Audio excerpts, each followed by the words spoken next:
abrir a sua Bíblia na segunda carta a Timóteo, 2 Timóteo, capítulo 4. Quero passar alguns avisos e no finalzinho do culto eu vou repetir estes avisos. Vida abundante lá no acampamento, dias 22 e 23 de outubro. Você que já passou pelo encontro com Deus, é algo específico para esse tipo de irmão, irmã. Então você, amado, fique atento, não fique esperando, se eu sentir eu vou, se eu não sentir eu não vou. O cristão, amado, anda pela visão do seu pastor, diz a Bíblia. O cristão não vive por sentimentos, ele vive pela razão na fé que há em Cristo. Então eu convido toda a igreja, se prepare, motive o seu coração, busque algo de Deus para que você não fique de fora. Quanto ao valor disso aqui, no próximo domingo nós estaremos anunciando. Vai começar no sábado às 14 horas e até domingo após o almoço. Esse está sendo o planejamento deste evento que estamos chamando de vida abundante até então. Até porque queremos que todos nós desfrutemos do melhor de Deus para a nossa vida. Como eu costumo dizer, o passado, as bênçãos passadas, maravilhosas, aleluia, mas passaram. O melhor de Deus para a nossa vida ainda está por vir, amém, igreja? Aleluia. Então vamos lá. Quero também lembrar os irmãos que a escola bíblica dominical, vamos assim dizer, nos moldes antigos, já iniciou. Então você crente, que gosta de aprender a palavra de Deus, e você não convertido, mas que quer aprender, pode vir. Sempre há espaço para mais um. Então, irmão, não deixe que a cama te segure em casa domingo cedo. Você já passou aí 8 horas na cama, 7 horas. Aí na hora da escola bíblica você vai ficar na cama? Sabe quem quer que você fique na cama? Aquele que tem 2 chifrinhos. É ele que quer que fiquemos na cama, amado. Nos ocupemos com outras coisas, e aquele alimento maravilhoso da palavra de Deus, que é para o nosso crescimento, nós desprezamos. Não é escola bíblica, isso não é comigo não. Se não fala assim, age assim. Então eu quero, como pastor da igreja, amado, te dar uma palavra de incentivo. Não deixe que casa, cama, te segure em casa. Deixa não. Só o diabo quer que você fique em casa domingo cedo, a menos que você esteja doente, aí é uma outra história. Então domingo cedo, 8h30, escola bíblica dominical. Dia 2/9, sábado que vem, uma pastora, amiga minha, estará ministrando aqui uma palavra na reunião de casais. Será uma sexta-feira à noite, dia 2 de setembro. Você casado, você amigado ou amaziado, que dê o nome que tiver que dar para você, essa reunião é para você receber algo de Deus no seu coração, referente a casamento. Não aguento mais, eu vou me separar.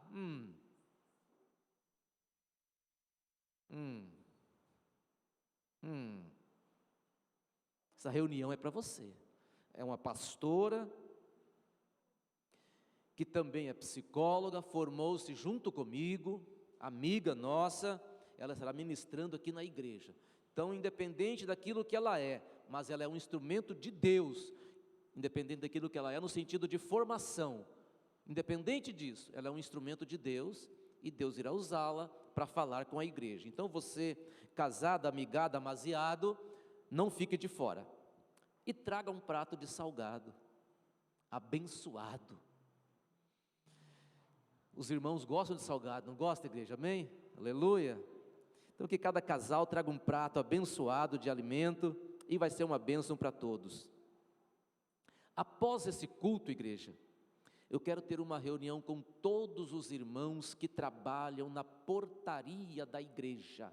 Tem uma palavrinha rápida aí de 10, 15 minutos, e depois os irmãos estarão liberados para irem para suas casas, jantarem bastante. Pode me convidar que eu ficarei feliz, aleluia.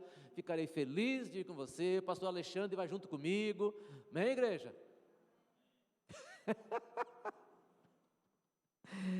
Eu entendo, domingo à noite você quer ir para sua casa descansar e é por aí mesmo. Vamos lá. 2 Timóteo capítulo 4.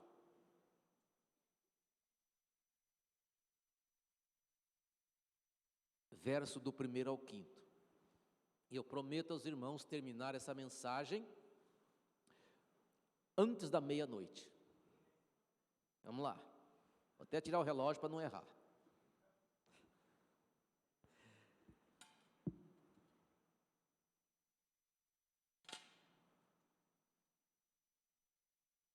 Isso aqui não é ouro não, viu, igreja? Bom que fosse, só parece ouro. Bom que fosse ouro, mas não é. Vamos lá. 1 Timóteo 4, 2 Timóteo 4, do 1 ao 5. Diz aqui o apóstolo Paulo: exorto-te, pois, diante de Deus e do Senhor Jesus Cristo, que há de julgar os vivos e os mortos na sua vinda e no seu reino, que pregues a palavra, insista a tempo e fora de tempo, repreendas, exortes com toda longanimidade e doutrina, porque virá tempo em que não suportarão a sã doutrina, mas tendo comichão nos ouvidos, se cercarão de mestres, conforme suas próprias cobiças, e desviarão os ouvidos da verdade, voltando às fábulas. Mas tu, seja sóbrio em tudo, sofra as aflições, faça a obra de um evangelista, cumpra o teu ministério. Glória a Jesus. Quero pregar aqui nesta noite uma mensagem com o tema características de uma igreja viva. Se algo mexer com o teu coração, se algo arder na sua vida, amado, receba, porque é bom quando isso acontece. Pior é quando não acontece, aí a coisa não está boa. Porque se o pregador está pregando e Deus não fala nada comigo, então alguma coisa está acontecendo de errado com a minha vida. Características de uma igreja viva.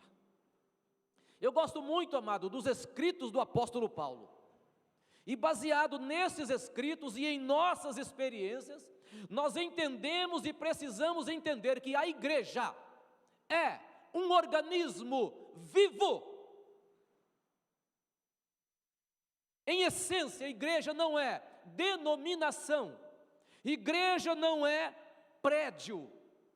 Em tese, essa questão de prédio e denominação, em média, passou a existir após o ano 325, sofrendo uma grande influência da cultura romana. Da cultura romana, nada a ver com Cristo e com os apóstolos, que é a base da igreja. Aconteceu no ano 325, por convocação do imperador romano Constantino, uma grande reunião de bispos, chamada de Concílio de Niceia, uma cidade turca que hoje tem o nome de Snik. Foram convocados todos os bispos do mundo, em média 1.600, compareceram a essa reunião 318 bispos compareceram. E por que essa reunião aconteceu? Constantino, que já liderava a igreja em Roma, queria muito que a igreja crescesse, mas ele viu o perigo que a igreja estava passando por causa de algumas heresias que estavam surgindo e já estavam dividindo a igreja. Então, para que isso não acontecesse, para que estas arestas fossem tiradas, Constantino convoca esse concílio de Niceia para discutir essas questões internas da igreja. Muito bem, vamos lá.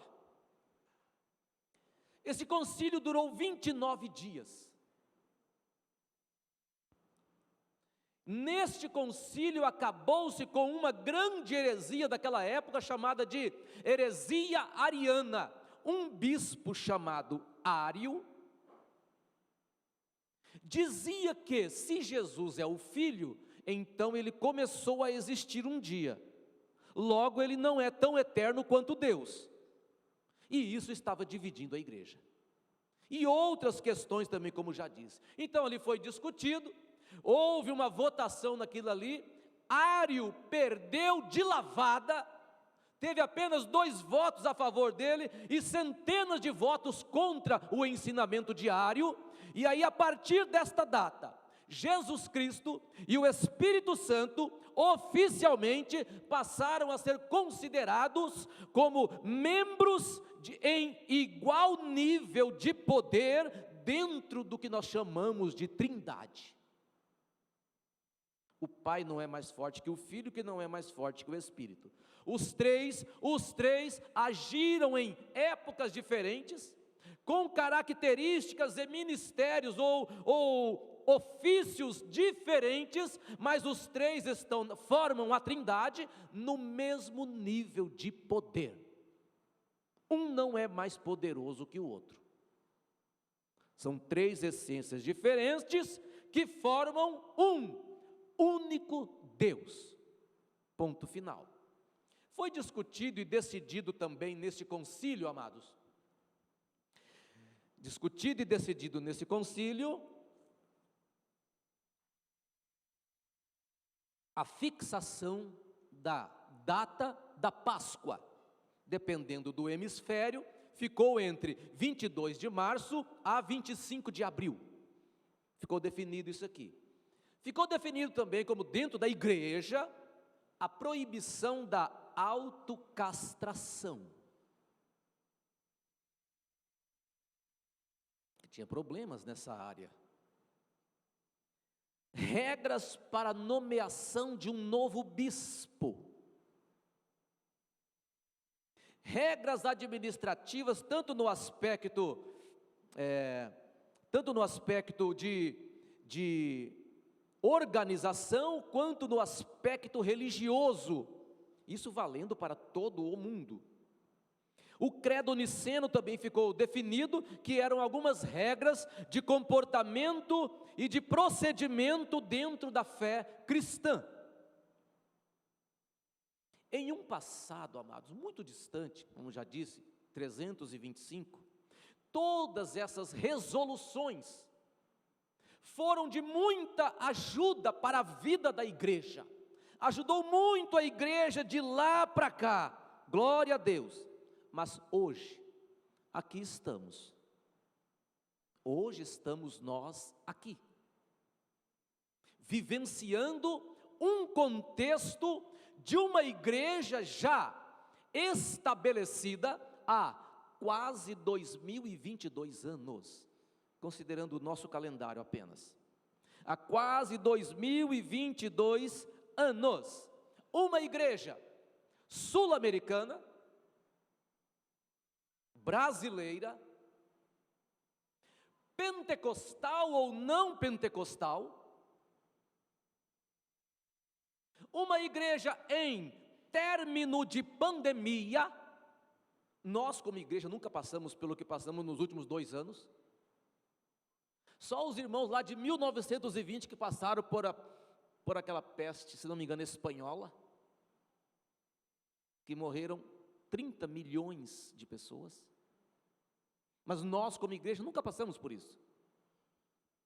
Uma igreja com um estudo bíblico forte ou não, uma igreja com muita ou com pouca oração, subdividida em muitas denominações.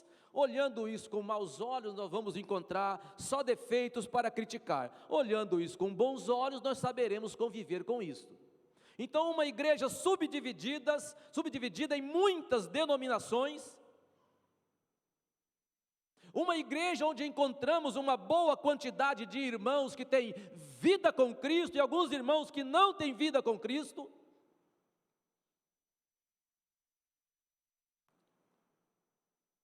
Igreja. A igreja, nós como um corpo, como igreja, precisamos ter a prática de adorar o Pai juntos, no sentido de unidade, onde se fala uma mesma língua, onde se recebe uma palavra de edificação,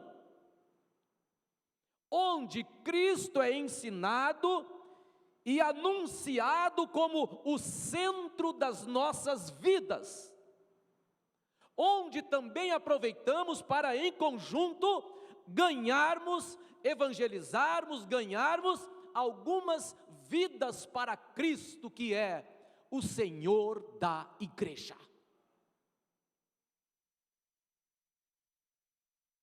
Sobre a prática da adoração em conjunto, a Bíblia é muito clara. Salmo 133, quem sabe fale comigo. Ó, quão bom e quão suave é que os irmãos vivem em união. É como óleo precioso sobre a cabeça, que desce sobre a barba de Arão e que desce sobre a orla das suas vestes. Esse contexto aqui, amado, é no sentido de autoridade e de unidade também, é claro.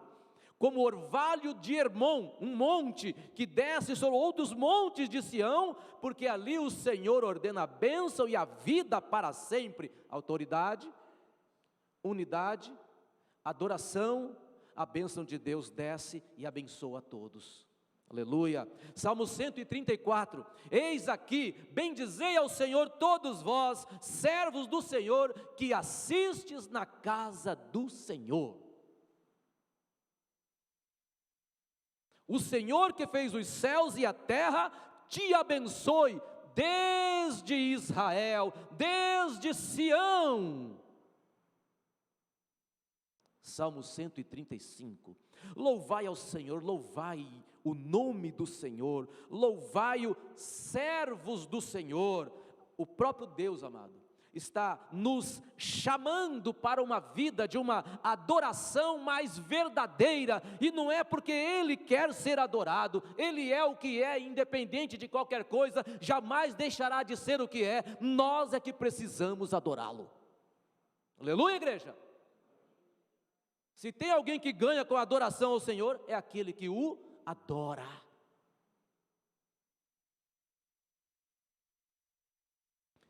Louvai ao Senhor, porque o Senhor é bom, cantai louvores ao seu nome, porque é agradável. Porque eu conheço o Senhor, eu conheço que o Senhor é grande e que o nosso Deus está acima de todos os deuses. Vida de adoração em comunidade, em união. Já entrando para a vida da igreja primitiva, Atos capítulo 2, verso 42, vai falando ali, e perseveravam na doutrina dos apóstolos e na comunhão, e no partir do pão e nas orações, vida em comum.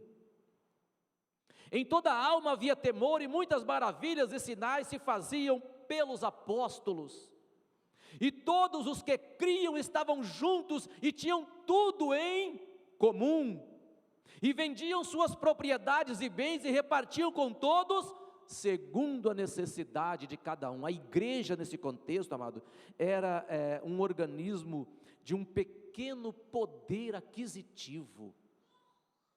A grande maioria, e diz a Bíblia, ninguém passava necessidade. Olha, que coisa fantástica. Vamos lá. Nós como igreja, amados, nós como igreja, fomos chamados para servirmos a Deus em amor, e às vezes nós cristãos esquecemos disso.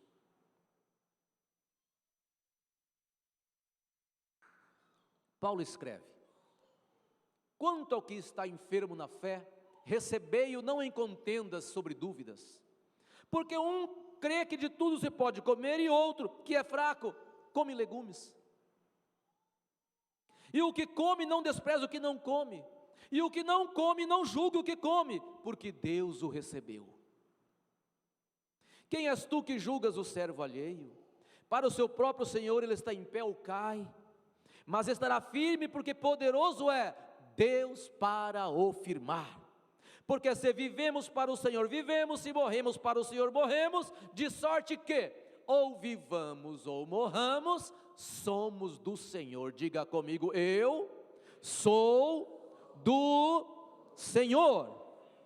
E Paulo complementa, continua falando sobre a questão do amor na vida cristã. Ainda que eu falasse a língua dos anjos e dos homens, e não tivesse amor, seria como metal que soa, ou como sino que tine.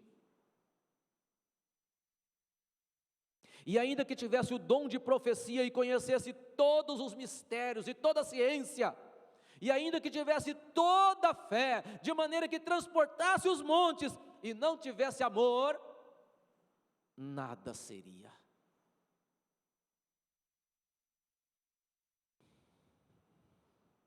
E ainda que distribuísse toda a minha fortuna para o sustento dos pobres, e ainda que entregasse o meu corpo para ser queimado, autossacrifício, e não tivesse amor, nada disso me aproveitaria.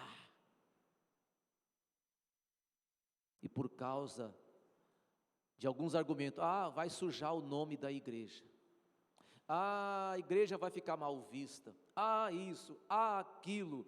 Às vezes uma igreja crucifica um irmão, queima o irmão numa fogueira, em nome de uma pseudo-santidade, e esquece da questão amar, amar, amar. Diz Paulo, o amor é sofredor, é benigno, não é invejoso, o amor não trata com leviandade, o amor não se ensoberbece, não se porta com indecência, não busca seus próprios interesses, não se irrita, não suspeita mal. Essas questões pequenas assim, amado, quando paramos para analisar a nossa vida, nós vamos encontrando muitas brechas, muitas falhas que nós cristãos cometemos, e aparentemente está tudo muito bem, e eu quero dizer, não está bem. O amor não folga com a injustiça, mas folga com a verdade. Tudo sofre, tudo crê, tudo espera, tudo suporta. O amor nunca falha. Nunca falha. Agora permanecem três coisas: a fé, a esperança e o amor. Três coisas importantes. Mas Paulo menciona que se tem alguma que é mais importante de todas, este é o amor.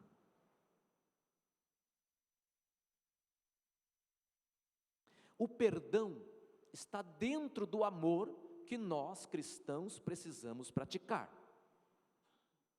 O perdão é uma subdivisão do amor. O que Jesus falou? Por quê? Se perdoardes aos homens as suas ofensas, também vosso Pai Celestial vos perdoará a vós. Se, porém, não perdoardes aos homens as suas ofensas, vosso Pai Celestial também não perdoará as vossas ofensas. Então, perdoar, amados, é uma questão de amar, é uma questão de mandamento, é uma questão de inteligência espiritual.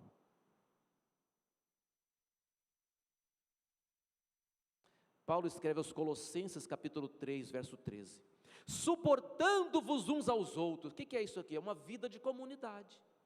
Quem é que pode uma hora pisar no seu calo e te ofender? É alguém que está longe? É o seu inimigo? Não, é alguém da igreja. É alguém da igreja. Suportando-vos em amor, perdoando-vos uns aos outros, se alguém tiver queixa contra outro, perdoai-vos uns aos outros, diz o apóstolo Paulo. E sobretudo, revesti-vos de amor, que é o vínculo da perfeição.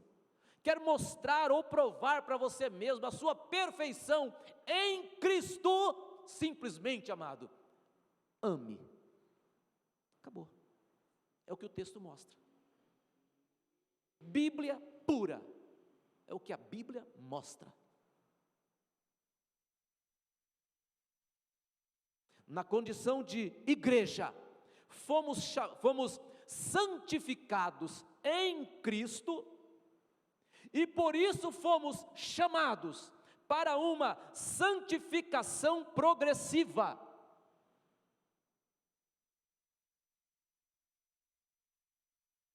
Paulo escreve: rogo-vos, pois, irmãos, pela compaixão de Deus, que apresenteis os vossos corpos em sacrifício vivo, santo e agradável a Deus, que é o vosso culto racional. E não vos conformeis com este mundo, com este século, com essa sociedade, mas transformai-vos pela renovação da vossa mente, nossa mente. Tudo passa por aqui, irmãos, para que experimentemos qual seja a boa, perfeita e agradável vontade de Deus.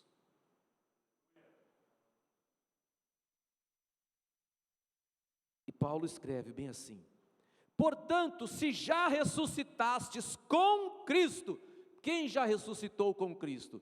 Quem um dia recebeu Jesus como Senhor e Salvador, foi perdoado, ressuscitou para o reino espiritual, e agora você está em Cristo. Buscai as coisas que são de cima, onde Cristo está assentado à destra do Pai. O que é isso? Paulo está chamando, igreja, sejamos mais espirituais. Pensai nas coisas que são de cima.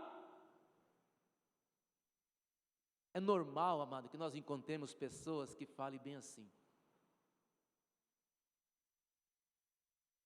quanto a Jesus descer e levar a igreja para a glória. Eu espero que Jesus não faça isso agora, porque eu quero casar. Aleluia. Eu encontro muita gente assim, irmão. Pessoas que não querem que Jesus volte agora, para ele ver os filhos dele se formando e gerando filhos e netos ali, e tal, e tal, e tal. Beleza, mas é meio estranho, viu, amado? Se o céu não for 1 milhão de vezes melhor que aqui, amado, então alguma coisa está errada. Se nós não desejamos o céu, amado, alguma coisa está errada. Nós vamos para o céu por Cristo, glória a Jesus, aleluia, Ele pagou na cruz do Calvário. Quem quer ir para o céu hoje? Levanta o braço. Aleluia, primeira vez que eu vejo tanta mão levantada quando eu faço essa pergunta. Glória a Deus! Oh, nunca vi tanto braço levantado como hoje.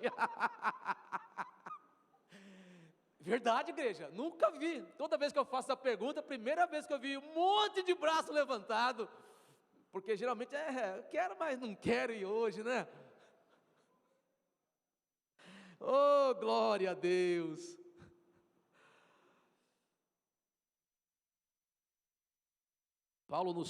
Paulo, a Bíblia, a palavra de Deus, o próprio Deus nos chama para que vivamos, né, essa questão espiritual, dia após dia. Paulo escreve: vós que já estáis mortos para o corpo, mortos, e a vossa vida está escondida com Cristo em Deus, mortificai os vossos membros. Aquele que mentia, não minta mais. Aqui não tem crente mentiroso, amém, igreja?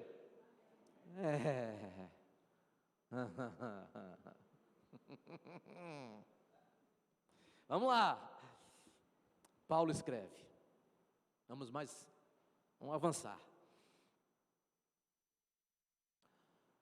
Hebreus 12. Portanto, também nós que estamos rodeados de uma tão grande nuvem de testemunhas, deixemos todo embaraço e o pecado que tão de perto nos rodeia, e corramos com paciência a carreira que nos está proposta, olhando para Jesus, autor e consumador da fé, olhando para Jesus, autor e consumador da fé, deixando todo embaraço, deixando o pecado. Aqui o autor, amado, o apóstolo, ele está falando, sabe do quê? De caráter, procedimento E eu vou entrar só um pouquinho nessa questão de caráter aqui. Consideremos, guarde isso, amado, isso é interessante, essas colocações assim. Caráter, o que é caráter, né? Caráter é aquilo que você é quando aparentemente ninguém está te observando. Aleluia. Vou repetir. Caráter é aquilo que você é quando aparentemente ninguém está te observando. Caráter é aquilo que só você e Deus sabem que você é. Está apertando o cinto aí? Vamos lá.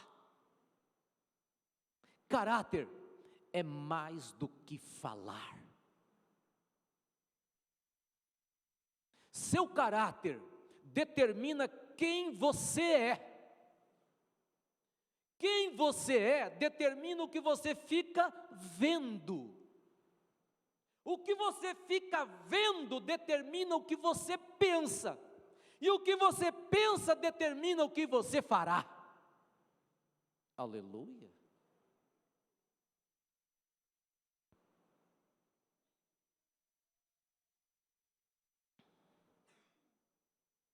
Quando o apóstolo Paulo escreve: procure apresentar-te a Deus aprovado, aquele texto famoso que tem dentro dos seminários, procure apresentar-te a Deus aprovado, amado. Paulo não está falando bem assim, olha, que você tenha um bom curso teológico, muito embora isso é importante, mas não é disso que ele estava falando. Que você tenha pouco ou muito conhecimento bíblico, isso é importante, mas não era disso que ele estava falando.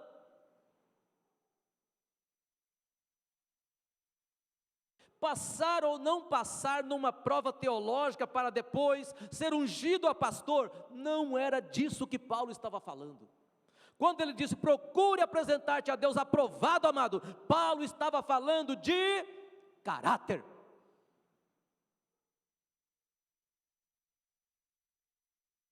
Lembremos sempre, caráter é mais importante que o fazer, que o ter, que o falar.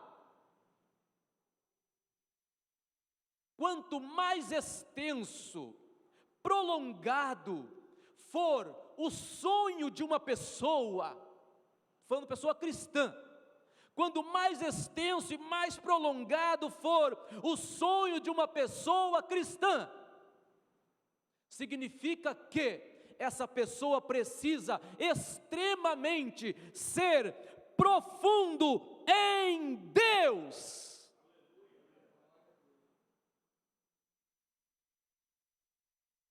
Só talento, obras, não basta. É necessário, igreja, termos uma coisa: profundidade de caráter. Eu conheço todo o comércio de Tangará, quase todo, estou aqui há 27 anos. E de vez em quando eu encontro um comerciante, amado, que não gosta de vender para crente. Eu vou dizer uma coisa, não é a grande maioria da igreja, claro que não, mas alguns sujam a maioria. Aí a coisa fica queimada. O cara prefere vender para o capeta do que vender para crente. Que coisa triste, a gente até ri um pouquinho, porque é meio engraçado e tal, mas a realidade espiritual é feia. É feia, igreja. Por que que isso acontece? Eu estou falando, alguns poucos sujam os muitos. Vamos em frente, como já disse, só talento e obras não basta, é necessário profundidade de caráter. Dom, ou melhor, talento é um dom. Caráter é uma decisão constante. Vou repetir. Talento é um dom. Caráter é uma decisão constante. Não basta, igreja, começarmos bem. É importante nos mantermos bem, chegarmos no final bem.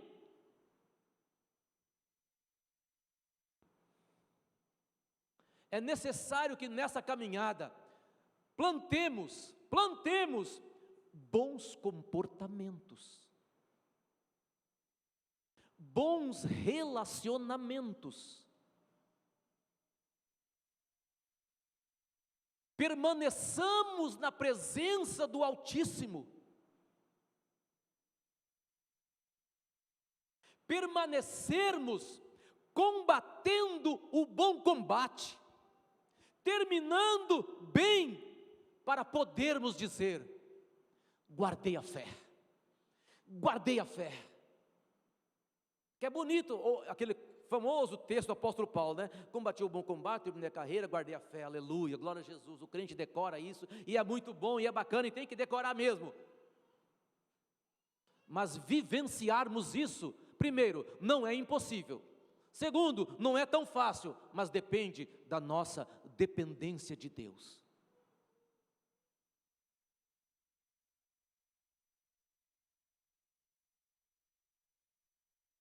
Quero fazer uma comparação aqui, tipo uma tabela, né? Lado esquerdo uma coisa, lado direito outra coisa. Hoje, muitos religiosos mudam a mensagem do Evangelho. O Evangelho da graça de Deus, de uma forma séria, o Evangelho da graça de Deus, ele é salvador, perdoador e transformador, beleza. Quanto aos religiosos que transmitem a mensagem do Evangelho de uma forma distorcida, o Evangelho acaba sendo banal, adulterado. Por quê? Porque eles transmitem que o Evangelho é acolhedor e tolerante. Venha como está aí, tranquilo, de boa, de boa, de boa. O Evangelho da graça de Cristo, de Deus, vamos assim dizer, discipula os crentes para sermos parecidos com Jesus. Aleluia, coisa séria, beleza. Já para os religiosos, transmitem o Evangelho de uma forma banal e adulterada. A mensagem, nesse contexto, leva-nos a nos acomodarem, nos aceitarmos como somos e não passa por mudança nenhuma. A pessoa fica na igreja 15 anos, não muda, irmão. Que coisa esquisita. O Evangelho da graça de Deus ensina a verdade em amor. Já para aqueles que pervertem esta mensagem, eles pervertem a mensagem do amor e relativizam a verdade. Vou mais em frente. O Evangelho da graça de Deus chama-nos à santidade para rompermos com o pecado. Glória a Deus. Já para os religiosos que transmitem a mensagem de uma forma adulterada, nos chamam para não nos apegarmos aos preconceitos, uma vez que para eles o pecado é relativo.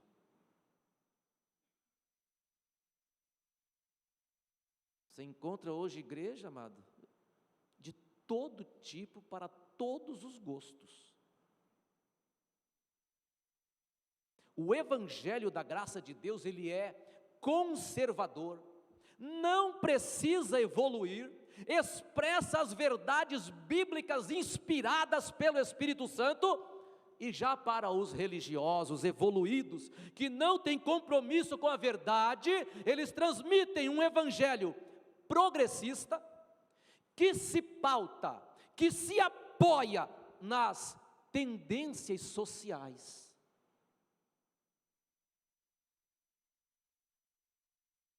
Precisamos tomar cuidado, como igreja, com as muitas heresias que estão surgindo por aí.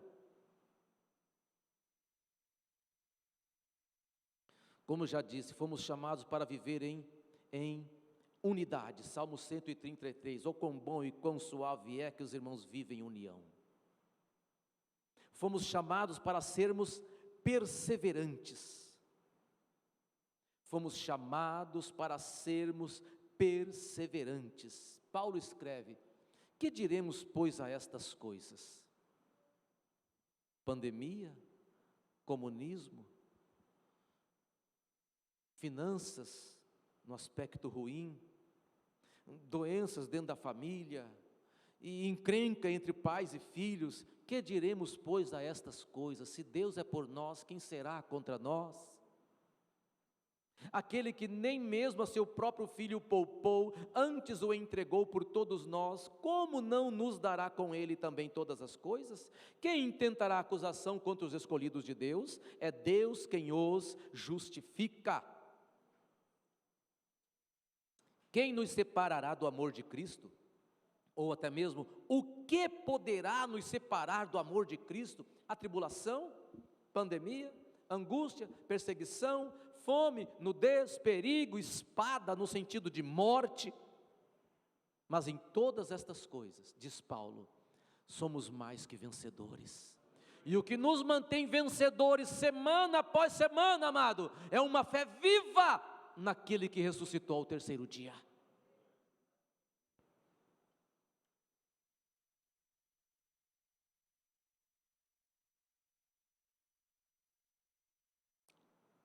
Fomos, na condição de igreja viva, fomos chamados para buscarmos o poder de Deus. Poder de Deus para quê, amado? Eu já vi muito crente falando em língua estranha, brincando com o outro, falando em língua estranha, para cá, para lá, risadinha. Poder de Deus para quê, igreja? Atos 1:8, mas recebereis poder ao descer sobre vós o Espírito Santo, e sereis minhas testemunhas em Jerusalém, toda Samaria, Judeia e até os confins da terra. Poder para quê? Batismo com o Espírito Santo, igreja, para quê? Para fazermos melhor o que temos que fazer na obra e, em primeiro lugar, ganharmos outras vidas para Cristo. Nós, como igreja, precisamos entender uma coisa: às vezes fazemos muita coisa no contexto igreja e esquecemos de ganhar quem ainda não está ganho. É uma falha como igreja, que nós precisamos ficar atentos para não nos deixarmos levar por isso.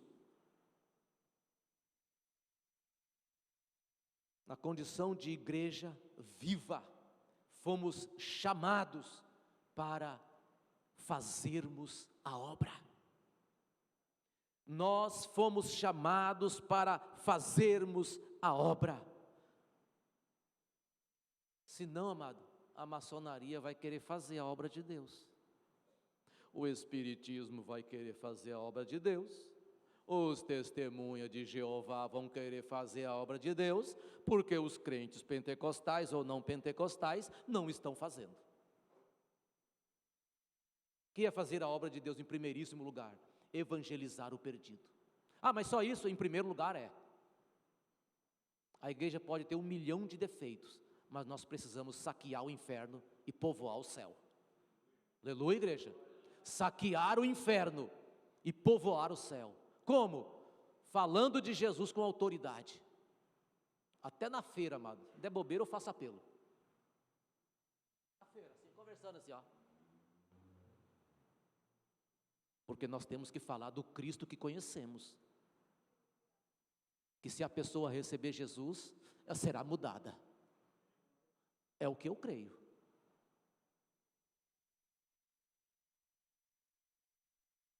Baseado em Mateus 28, amado, a igreja foi chamada para gerar. Jesus falou para os discípulos, estejam indo,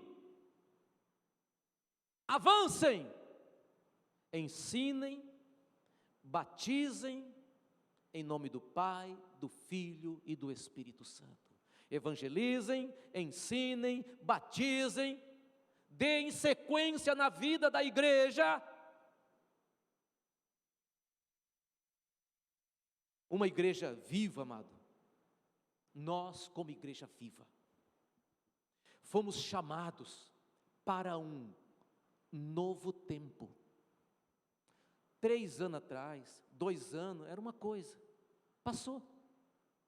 Aquele normal de 2 anos e meio atrás, início de 2020, 22, 21, 20, início de 2020, aquilo lá, amado, nunca mais voltará.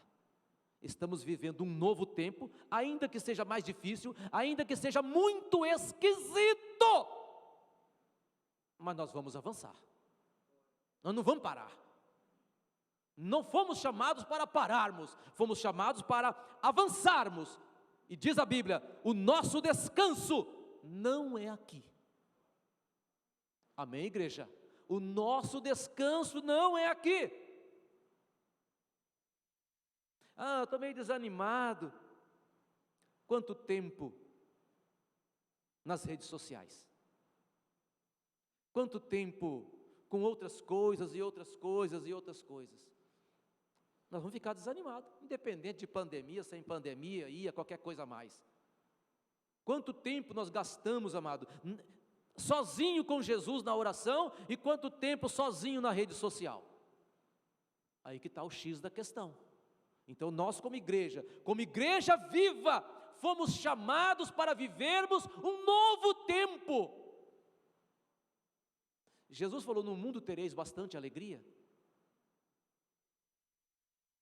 No mundo tereis aflições. Isso aqui, amado, é muito amplo, e serve para que nós nos apeguemos a isso, e entendamos que o nosso descanso não é aqui.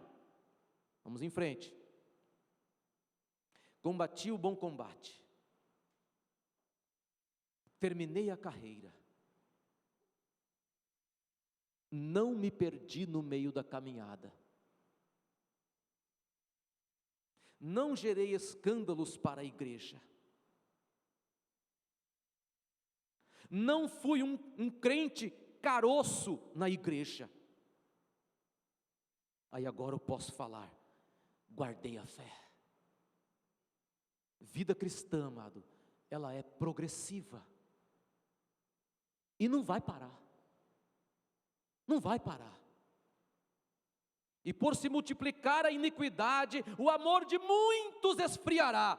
Que isso aconteça, mas que não aconteça na minha vida, e eu tenho que tomar cuidado para mim, e você tomar cuidado para você. Amém, igreja? É o caminho de Deus para a nossa vida.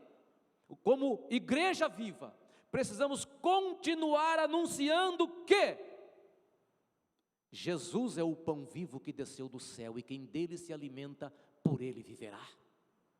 Jesus é a porta, e quem passar por ele entrará na eternidade.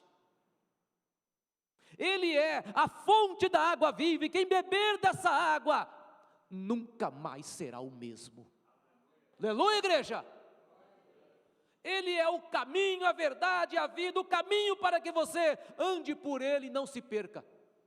Verdade para que você ande por ela ou por ele e não seja confundido nem enganado. Ele é a vida para que através dele você encontre a vida de Deus. E um dia estejamos na glória com ele, desfrutando dos atributos dele. Atributos, igreja, é aquilo que só Deus tem, é aquilo que só Deus é: eterno, amor, perfeito, onisciente, onipresente, onipotente. Nós vamos desfrutar dos atributos de Deus. Como igreja viva, precisamos anunciar que Ele, Jesus, é aquele que um dia voltará. E dirá: vinde benditos de meu Pai, possuí por herança o reino que vos está preparado antes da fundação do mundo. Vinde benditos de meu Pai. Aleluia! Quero ser herdeiro da glória celeste? Só receber Jesus como Senhor da sua vida. Quero ser herdeiro da glória celeste? É só se consertar com Ele. O apóstolo Tiago fala que devemos trazer o desviado de volta para que seus pecados sejam perdoados. Igreja, oremos nesse momento. Há uma esperança para você, prezado ouvinte. Para você que é crente, que um dia desviou, há uma esperança para você. Volte para Jesus definitivamente, de uma vez por todas, porque o nosso Deus não gosta de brincadeira. Há algum desviado nessa noite que quer fazer um concerto com Deus? um desviado que quer fazer um concerto com Deus. Você estava bem, bacana, mas aconteceu algumas coisas e você chutou o balde, caiu na gandaia. É com você que eu estou falando. Há algum desviado que quer fazer um concerto com Deus nessa noite? Levante o teu braço como um sinal. Um desviado.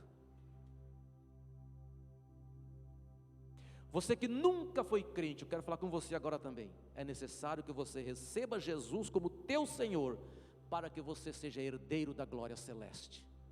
Há alguém que nunca foi convertido, mas quer receber Jesus como Senhor da sua vida? Levante o teu braço como um sinal. Nós como igreja, queremos orar por você, queremos acompanhar você, queremos que você entenda o que é o corpo de Cristo, o que é a vida eterna. Quem é esse Jesus que perdoa e salva, e transforma e liberta? Quem é esse Jesus? Queremos que você desfrute disso, amado. Há alguém que nunca foi crente, mas deseja receber Jesus como Senhor e Salvador? Levante o teu braço como um sinal.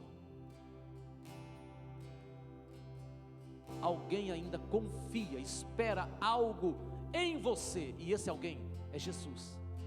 Ele acredita em você. Se tem alguém que ainda acredita em você, esse alguém é Jesus. É Jesus. Entenda, aproveite, desfrute. Há alguém nessa noite que deseja receber Jesus como Senhor da sua vida? Levante o teu braço como um sinal. Eu falo e insisto com muita perseverança, amado, que eu conheço esse Jesus.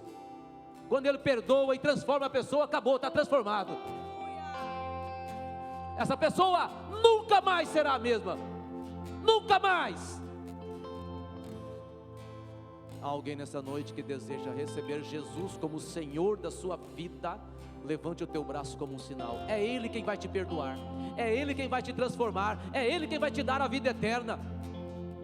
Levante o teu braço como um sinal. Há alguém nessa noite que deseja receber Jesus pela primeira vez? Ou mais alguém que deseja receber Jesus no sentido de reconciliar com Cristo? Há alguém? Levante o teu braço como um sinal.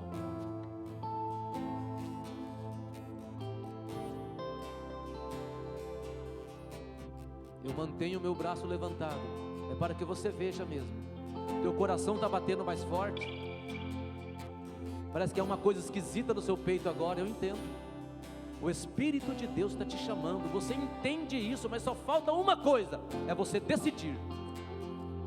Uma coisa só, você decidir. Há alguém nessa noite? O Espírito de Deus está te chamando, e você tem consciência disso. E por que eu sei que você tem consciência? Porque eu conheço o Espírito de Deus. É Ele quem nos convence do pecado, da justiça e do juízo. Ele já te convenceu, só falta você decidir. Há alguém nessa noite que entendeu que o mundo não te pertence mais? Aquilo lá não é para você. Chega de mundão, chega. Você que está desviado, vamos voltar para Jesus hoje, amém? Você que nunca foi crente, vamos começar a ser a partir de hoje. Você vai entender quem é esse Jesus dos crentes, se assim podemos falar. O Jesus dos crentes, na verdade ele é Jesus para todo mundo. Perdoa, liberta e salva. Fiquemos de pé, igreja. Oremos ao Senhor. Põe a tua mão direita no teu coração. Aleluia.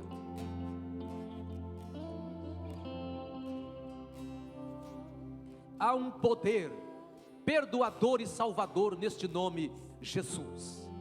Pai, te louvamos porque nós como igreja conhecemos Jesus, conhecemos o poder da tua palavra, meu Pai.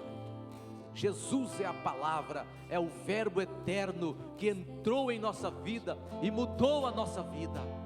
Só temos que te louvar, que te agradecer e declarar mais uma semana de vitória, em nome do Pai, do Filho e do Espírito Santo. Amém, igreja? Amém, aleluia. Quero ter agora uma reunião com todos